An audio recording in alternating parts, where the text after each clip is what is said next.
Welcome to the 90-Day Program.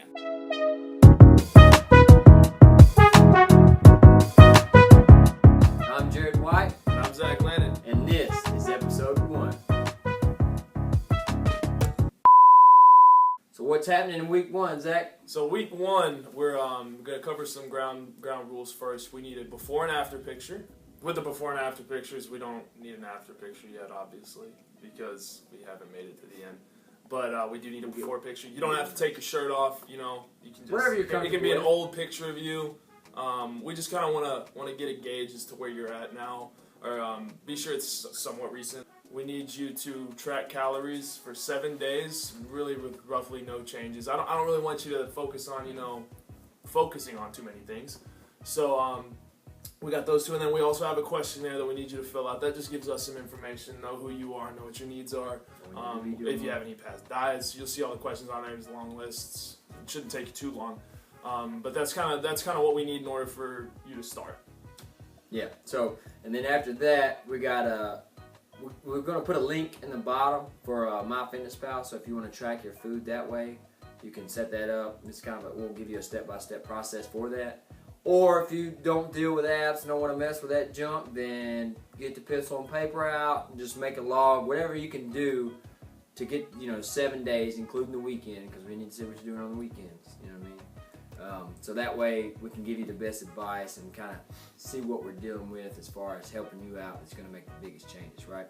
So with that, while you're doing all that, we want to give you some tools to know what you're looking at and dealing with. So this week's mainly about creating awareness. So knowing how to read a nutritional information panel, knowing what macronutrients are, calories, and those kinds of things. And that way you can be prepared and know kind of what you're dealing with, and some ingredients with that too, and the foods that you're eating. So first things first, the nutritional panel, what this looks like. They just told us that they're going to be coming out with a new one. That's going to be in 2 years, everybody's got to adapt to the new style, I think is what I was reading about from the FDA. Yep. So what it's going to look like is, if you look at the first nutritional information panel, what it's looked like for the past however long, it shows you your basic serving size, the amount per servings right under the nutrition facts, big bold lettering. And then under that, it's the calories. That's what most people pay attention to, but you also need to note that this is per serving. Okay, and then under that it goes on to show you the macros. The daily value, percent daily value is still at 2,000 calorie diet. But with the new one, they are actually bolding and making bigger the serving size so that now it doesn't stand out too much, but as much as the calories do, because the calories are going to be the biggie, because now they know that that's what most people look at. Still goes on to give you the same information, because obviously the food hasn't changed. But the macros will remain the same. It's still based around a 2,000 calorie diet. The one big thing to note is that it's going to give you the number of added sugars. So now it's telling us not just the sugars, but what they're adding to it, which, if you want to be on a healthy diet, that's going to be fairly important to pay attention to. So other than that, those are the big changes that they're making. It's important to note because here in the next couple of years, we're going to start seeing them, and you need to be aware. Yep. And so along with that, there's going to be ingredients on the things that you're eating, right? So if you pick up a package or something that's already kind of somewhat been pre-made for convenience, make sure that you're looking at the ingredients list, all right? So usually the longer the list, the worse it could be. That's not always the case. There's always cases where you can have a lot of really good ingredients and make something that's awesome. But the biggest thing is you want to start reading that stuff so you can get an idea.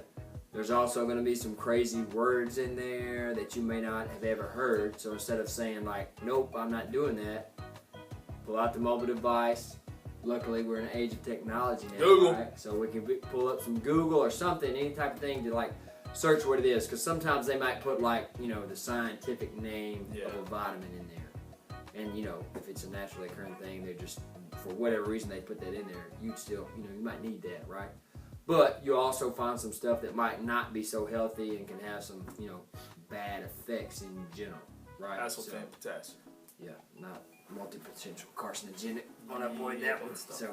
So now as far as with the calories, tell us a little bit about maybe what that is if you don't really know what you're looking at with that. Yeah, so a calorie it's basically just a unit of measure of energy. It's, you hear how many calories have you burned? Well, it's, you burn a calorie because it's energy, because it's ready to use fuel.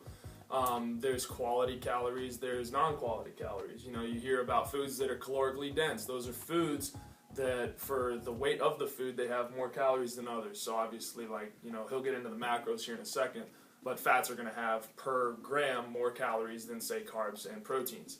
So one thing that's important to note is to make sure that the calories that we're taking in, and we'll help you with this, is knowing that these calories are something that we can benefit from, and that it's not just empty calories, which you might hear as well, which is just something that's, you're putting it in your body, but you're not really getting soft anything drinks. Yeah. So we need to make sure that the calories, the units of energy that we're putting in our body, are good calories. Yeah, and then obviously you're expending calories, so there's a ratio that we'll get into later to help you deal with anything, calories in, calories out. Yeah. So the other stuff that you're going to be seeing on your nutritional panel and then want to be aware of is fats, carbs, and proteins, right? So in general, a fat is something that, there's good fats and bad fats, all right? So we're going to give you the tools to have and pick out the good fats and not the bad ones, right? Like he said, there's going to be 9 calories per gram. That's not necessarily so important, but it's always a good rule of thumb to see kind of the makeup of something when you're looking at overall calories and what all is in it, right? Carbs is a big one. There's a lot of different types of carbs. Vegetables are carbohydrates, and then your donuts are carbs too. So, making good choices around those. Your body, if you're consuming pretty good, quality fats, will utilize those as needed and kind of help get rid of the bad ones, hopefully. So there's some theories on that. And then carbohydrates, those are going to be utilized for energy first because it's an easy process for your body to do. If that doesn't happen, then it's going to store it as basically sugar in your muscles, or like glycogen. You may have heard of that. That's in your liver and your muscles. And then after that, it's going to store it extra as fat. So that's why we want to know how many carbohydrates we're dealing with and what type, whether it's quickly processed carbs or complex. Because carbs can turn into fat. Oh, like that. Easily. You know what I'm saying? So be careful. Right. And we don't want too many. So, and then you get into protein. So proteins basically your body uses for everything. It's like the building blocks of life per se, amino acids. So those usually around 30% of your intake is going to be those, but the biggest thing is quality protein sources and getting those, whether it's from all vegetables or if you're eating meat too, and those kinds of different things, whatever that works for you.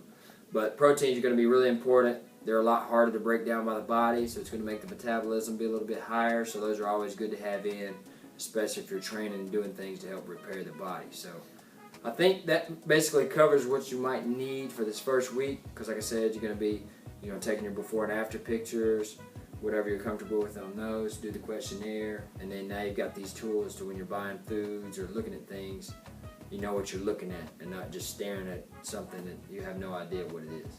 Other than that, that's week 1. Hopefully you can get through it and we'll be good. Well, coming up next with Wednesday, we'll have an email about a tip of the week, so keep an eye out for that in your email.